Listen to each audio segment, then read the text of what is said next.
Welcome back to the Sales Gravy Podcast. It's Wisdom Wednesday, where you drive the agenda, because on this segment of the Sales Gravy Podcast, you bring your biggest sales challenges and Jeb Blount delivers his best answers. Those answers, they come straight from the trenches because Jeb's not just teaching sales, he's out there prospecting, closing, and leading sales teams every single day. So let's take that next caller. We've got Peter Kleinman from Provo, Utah. Peter, what is happening in your world?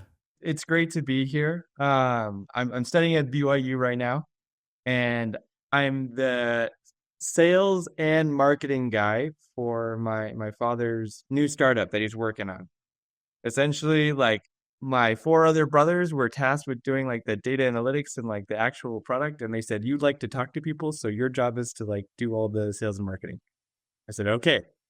But I really don't know what I'm doing. I have Sales Navigator and I have LinkedIn, and I've been using those. So I run my dad's LinkedIn and the company's LinkedIn, and I message people. And my goal is to essentially get clients and get meetings with these people and then introduce them to my dad. But I'm feeling super lost in this whole thing, and I don't quite know where to start. Gotcha. Well, a couple of things. Before we get off the show, Tim over here, our producer, is going to jump back on with you. We're going to get your address, and I'm going to send you a copy of my brand new book, The LinkedIn Edge, and that'll help you with your LinkedIn question. This is going to give you top to bottom, all the way through everything that you're working on. It's like a complete handbook, and it's different than any LinkedIn book you've ever run into before, but I think it'll help you a lot. And I'll do that for you because I think BYU is ranked, number 25 or 24 in the AP poll right now in football. That's Not right. too bad. Yes, not too bad. Very good. No, I'll do that for you because it sounds like you got a lot on your hands, and you're an intern, right? So you're going to school and then... Yeah, I'm doing part-time at my dad's company and then full-time student. So I got a lot going on. So can you tell me what y'all sell? We do kind of software as a service. My dad is starting a new product where we look at companies' employee benefits, and we find a way to compare hospital price data between hospitals and different health plans. So we help people save a ton of money on choosing insurance plans and benefit plans for their employees. And is there anybody selling directly to the people who buy your product other than you? There are one or two other companies, but it's like a really emerging product that we're really excited about. So we're having a hard time finding people to jump on the first one and actually like try it out first so that we can use that as kind of a social proof. Okay, gotcha. So you're in a situation where you've got a software program that people don't know that they need. Right. Yeah, and you've got to go out to them and convince them that they need it. And in your company, you're the person who's responsible for finding those people. And then are you having those direct conversations with those folks, or are you getting the people and your dad's having the conversations?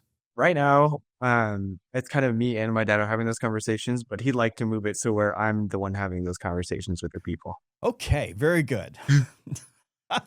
Okay, who is your ideal customer profile, or what is your ideal customer profile? Right now, we're looking at large employers that are self-insured, people that aren't sending off this work to like insurance brokers, but who are doing it for themselves. Okay, so large companies that are self-insured, which is primarily companies that are going to be in the Fortune 1000. Right. Okay, and who are the stakeholders inside those organizations? Like, who are the people, like, what are the roles of the people that you want to get in front of? I've been mainly reaching out to people in like head of HR, head of people, and also the head of operations, directors, mostly like people director and out. So CXOs, like COOs, people like that. Yeah. So the problem is that you're basically doing an enterprise grade sell to C-level or C-suite officers in Fortune 1000 companies who are literally the hardest human beings on earth to talk to, because they have a wall that is around them that's about 100 feet high. And their whole goal is keeping interns from BYU out and not talking with them. Feels like that sometimes. Yeah, exactly. So you got a big problem. I think a deeper problem is, and if your dad was here, I would say this to him, is that, don't take this wrong, Peter, because you're a smart guy and you got a lot going on. You're the wrong person to be having those conversations. Yeah. Why? I feel like I lack a lot of experience both with the product, and I'm also kind of young. I worry that I might not be seen as like an authority figure in the field. It's not the youth. So I want to, Mhm. let's just take that away. So it has nothing to do with use. It has Mhm. everything to do with business acumen. Right. So I spent 20 years working in Fortune 200 companies. Right. So I've got experience in how they operate, how they buy, how to deal with them, the language they use, like what's the process of getting through the organization. I've got that experience. You have none of that experience. Right. Your experience is working in sales and marketing for a small startup. And so you don't live in the same world that they do. So it's hard for you to speak their language. And that's a big issue for salespeople, young salespeople, and many companies. It's just the basic business acumen to be able to conduct these high-level conversations, because your conversation about this software is primarily focused on what is the ROI to the organization for working with us. And oh, by the way, we just started this and we don't really have any other customers in your grade that are using this. And the people that are in those roles are so risk averse because, especially in HR, they're protecting their jobs, that it's like pushing a rope. Like if you do have the conversation and they talk to you, you can't even get them to make a decision. Like they don't even know where to begin. So Right. that's going to be your biggest problem. So I'd ask you a couple of questions here. One is there an application for your product or your software with smaller organizations that may not self-insure? There might be. Mainly, it's just that we want to work with the people that are making the decision of which procedures to cover and which hospitals to use. We have the data that can make like the people in like even people like insurance brokers are another group of people that we've considered like working with. Those small company insurance brokers that work with larger companies. We think that the software would be like really valuable for them as well. Okay, great. So let's think about, first of all, how do we get you business acumen, like fast? Right. And that would be a place to go, because the problem is that to have conversations with the chief human resource officers in Fortune 1000 companies, first of all, there's not that many of them. And the chances that you're going to get an audience is slim. And if you do get an audience, you're going to get one shot. And you don't want to blow that trying to learn. But there's tons of insurance brokers that you may be able to identify that you could go have conversations with about the software and what it does, how they might use it with their clients, and they can teach you. And there's nothing wrong with you saying, look, I'm young, I'm getting started here, help me understand. You learn the language, you learn how they think, so you may be able to accelerate some of your business acumen to have those conversations if you can go just meet with people that are going to be easier to meet with. And the insurance brokers at that level are going to be 100x easier for you to have conversations with than the chief human resource officers in Fortune 1000 companies. Okay, second question is, if I couldn't talk to the chief human resource officer of a large self-insured company, who could I talk to? I suppose I could go someone a little bit lower down, so like a director of benefits or something like that. Okay, director of benefits. Right. Okay, so one thing that you want to do is, and I'm going to get to your question on tools and everything, but one thing you want to do is figure out who those roles are. Like,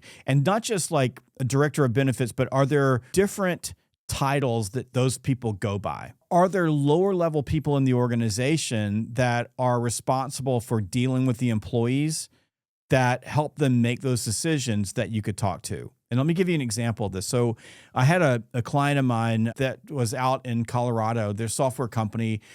They didn't work in healthcare. They worked in financial compliance, but they had a software program that was pretty powerful. And the decision-making authority for that particular software was at the CEO and board level. So you had to talk to the CEO, the CIO had something to do with it, and the board made the decision. And these were massive financial institutions that, again, had big walls around them. So getting in and talking to the CEO, if you could get in, you're going to get one shot, and it better be good. The thing is that the CEO didn't really know they had a problem. Like, you talk to the chief human resource officer, they might even know that there's a problem out there. I mean, if you call them up, they may go, we're good, we're fine. We make these decisions every single day, because they're dealing with a whole lot of other strategic issues versus what hospital you're going to send someone to. But there are people in the bottom of that organization that aren't at the director level, that might be at the manager level, or might be just people who are making those decisions that you could call and talk to. And here's what we did with the software company. What we did was we identified the people at the bottom and we identified the people at the top. So what we were able to do is then go in and talk to people at the bottom that were a lot easier. Now, in our war room, like we knew who the CEO was. Like in your case, you know who the CRO is, and you know who maybe the vice presidents are, the directors around that person, because you're going to want to multi-thread this. This isn't going to be one person making this decision. It'll be multiple people, right? So we can figure those people out. They're harder to get to. And the thing that you don't have is you don't have social proof. But what you can get, right, is insight that is happening inside their organization that they don't know about. The people that have that information are people that are easy to talk to. The people in the dregs of the organization that are dealing with this stuff every single day. And the thing for you is, because you're young, right, and good looking and nice, is that you can hop on the phone or hop on a, like a Teams or a Zoom call with them. And you can say, listen, teach me, help me understand what's happening in your organization. How do you make these decisions? I'm building the software and I think it could help people. Could you show me or teach me? Like that's a great way to approach them. Then they start telling you about the problems they're having, or they'll know that they've got an expense issue, or they'll know that there's a problem with making these decisions. If you gather that information up now, as you start running outreach into the top of the organization, you can tell them the story that you learned, like the insight you learned about their organization and the ways that you could fix it. And that's how you're going to begin to get conversations with these folks. If you go straight to the top, and look, there's a million sales books that would tell you go straight to the top. But if you go straight to the top, it's going to be a long, arduous slog. Okay. That doesn't mean that I wouldn't do that, but I would run a bottom up, top down process. And again, as you do that, you're going to learn the language. Like you're going to get education really quickly. So as a newbie in the industry, not young, just new, right? You can compress the experience through the conversations you have with people. That'll also come from y'all are going to have to go to some conferences and, set up shop and do some trade shows and things like that. And you'll get leads from those trade shows, but you're not going to get the chief human resource officer at a Fortune 1000 company at a trade show, a benefits trade show, that's going to say, yeah, call me next week. I mean, you might, but that's going to be a unicorn. You're going to get the managers and directors who go to those places who are going to say, call me. But gathering that information and bringing it and surfacing it up through the organization, in our vernacular at SalesGravy, we call them amplifiers. I want to identify the amplifiers who feel the pain, who see the challenges, and I want to use them to push this up through the organization so that I can create or open up the door or set the table to have a conversation with a top officer who at that point then becomes interested, because now I have the ability to tell them the story that their people have been telling me in the context of how I can close the gap and generate an ROI for them. Does that make sense? Yeah, that makes a ton of sense. Perfect. So now you're the sales and marketing person. Talk to me a little bit about the tools. By the way, you're going to want to listen to this recording again and play it back for your dad. Okay. Okay. Yeah, that's my plan. I'll lean on that for notes. But okay. In terms of the tools we have, we use Sales Navigator. We use LinkedIn. My dad is coming from like a consulting aspect. This is like his first thing, and he hates sales. Okay. He knows it's important, but it's his least favorite thing in the world. So it's my job. So we're like leaning into like messaging people on LinkedIn. I do a lot of that, like with using my own account, targeting the right people. We don't really have many other tools other than that. I run the company LinkedIn account. I try to post on there regularly, just things like that. Okay. Well, the problem with your company LinkedIn account is great, but you're posting there, you have no followers and nobody even looks at whatever you're posting there. So your only thing you're doing there is you're just creating a foundation so that if someone does come back and check you out, that they see that there's something there. So good for you there. If you go to the SalesGravy page, same thing. We post like crazy. I got people who do this all day long, but LinkedIn is making it so that the only way that you're going to get people to pay attention to you is if you buy advertising. In terms of LinkedIn Navigator, it's fantastic. It's a great tool. You're going to need a CRM. Do you have any CRM or anything now from a marketing standpoint? We have an Excel spreadsheet. Okay, it's got some fancy things in it, but it's an Excel spreadsheet. I like it. Your young college BYU brain is burning right now because you're dealing with a spreadsheet, yes? Uh-huh. Okay, good. There's a number of options out there. I use HubSpot, and I've used HubSpot since 2009. And it's both the CRM and a marketing platform. So that's probably where I would send you. But there's also platforms like Pipedrive. I'm trying to think of all the different little CRMs out there. There's dozens of them. Do an AI search for CRMs. You'll find a million of them. HubSpot's a really good marketing and sales platform that all comes together. It's expensive, but you're buying Navigator now. Navigator's expensive. You won't be able to connect Navigator into HubSpot because unless you had like multiple Navigator licenses, like their enterprise plan, it won't connect. They may have made some changes so that you can do that without buying multiple licenses. So go check with it, but it doesn't really make a difference. But without some sort of a CRM, you're going to fail at what you're doing. And I just happen to be fans of HubSpot, but it's not the only one out there. Do your research and you know how to do that. Go look around. But I'm a big fan of the marketing and sales piece all being together because, for example, if you're buying advertising and you're sending advertising into a website, which you can build on HubSpot. If you don't have a website, you can build the website on HubSpot. I mean, you can vibe code your website at this point on Claude. Yeah. So there's lots of ways that you can do that, but I think HubSpot would be good for you. And I think you could figure that out. Everything can be self-contained. And then you can run ads, which you're going to have to run to generate leads. If you go to conferences, you can grab all those leads. You can drop them into HubSpot. You can do outbound email campaigns from HubSpot. You can build a newsletter on HubSpot. There's also a number of newsletter options that are out there. But because your use case is so small, like you have a tiny group of companies out there that you can go after, then you're really going to have to focus on multi-threading stakeholders. So if you have 1,000 companies out there, right, that could do business with you, and let's just say there's 2,000. I don't know how many are self-insured in the United States, but it's not that many.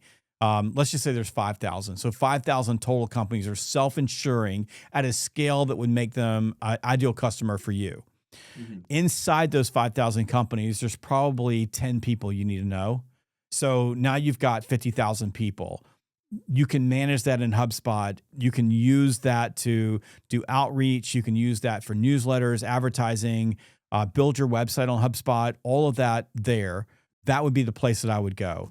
And this is not an advertisement for HubSpot. I don't get any money for this, and I pay a lot of money for HubSpot, but it's just the easiest platform that I've seen, and no one's shown me anything that's a better mousetrap than that yet, but there's probably one out there. Go do your research for that. The second thing that I would do is I would use a tool like ZoomInfo. Are you familiar with that? I've definitely heard of it before, but we wouldn't use it ourselves. Yeah, so ZoomInfo is going to give you the names, the email addresses. It'll help you understand how the organizations are put together. So again, you're going to have to spend some money. I mean, you're going to spend 50 grand a year in order to build the tools that you need. So just get ready for it. And your dad's probably, like going, oh, I can't do that. But I mean, if you want to grow this thing, that's what you're going to have to do. But ZoomInfo has got a really nice mousetrap that will also give you the ability to do some, HubSpot does the same thing, but it'll give you do some email outreach, put that in sequences, but it'll give you people like you can actually pick up the phone and call, and you're going to have to pick up the phone and call people. But like all this we've been talking about in terms of identifying these role types, identifying the job titles, identifying their contact information, and ZoomInfo, especially with ZoomInfo's Copilot AI, which is awesome. I mean, you'll be able to snap your fingers and you'll blow your dad's mind because you'll be able to go, this is the person we need to talk to. You can reach into the organization and you'll have a much better chance of getting to them versus what you're doing now, which is bouncing all around on LinkedIn, and the C-suite people are not there and they're not responding to you because they're not there. The lower level people are there, but the C-suite, and that doesn't mean that they don't get on LinkedIn. They're just not there and they're not doing business there. So, right. But ZoomInfo can help you. And again, I'll send you this book, okay? But in the LinkedIn Edge, in the beginning of this, I'll show you how to put ZoomInfo and LinkedIn together. And then you take HubSpot and you plug HubSpot into that. You've got a pretty powerful tool. Like, this is about all you need. From there, you can look at doing advertising, inbound marketing, content marketing. You're going to have to do all those things, but you are one dude, right? Who is going to school, which is number one, right? The most important thing is get your degree. So you're doing all those things. And you got to be the sales and marketing guy.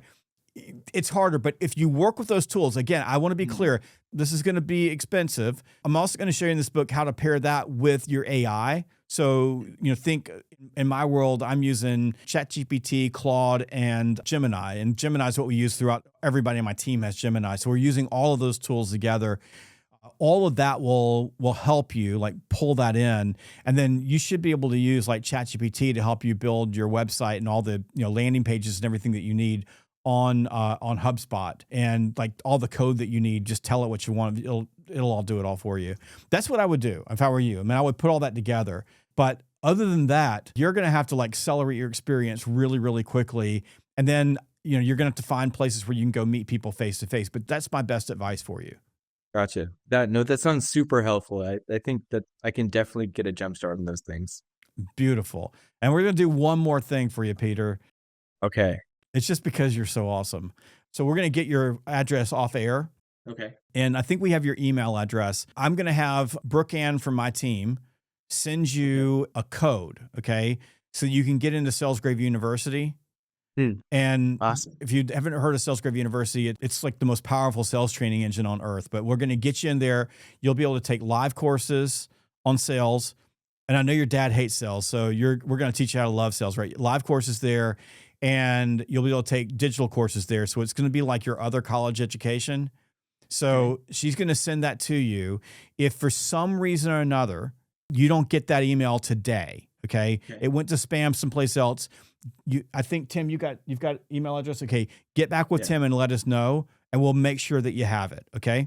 Perfect. That sounds great. Yeah. I've been listening to your podcast for a while, and you always mention it. I'm like, yeah, I really should do that. And then, so this is awesome. We're going to take care of you. I like you. You're awesome. You got your marching orders. Yes. And you're going to stay in touch with me and let me know how you're doing. You can connect with me on LinkedIn, or you can just write a comment on something on LinkedIn. I usually see it that way because I don't really LinkedIn direct messaging. I don't see a lot of that because I get so much of it. And then we're going to get you with Tim here in just a minute. We're going to get you all set up, and you're going to be rocking and rolling. And tell your dad to listen to this podcast when you're done. Okay. Okay. Will do. Thank you so much. This has been super helpful. Peter. Awesome. All right. Talk to you later. If you want to be on the show, head over to salesgravy.com/ask. That's salesgravy.com/ask. And just submit the form. And somebody on our team will get you scheduled with Jeb. Peter's situation is a classic trap that sales reps fall into when they're chasing whales.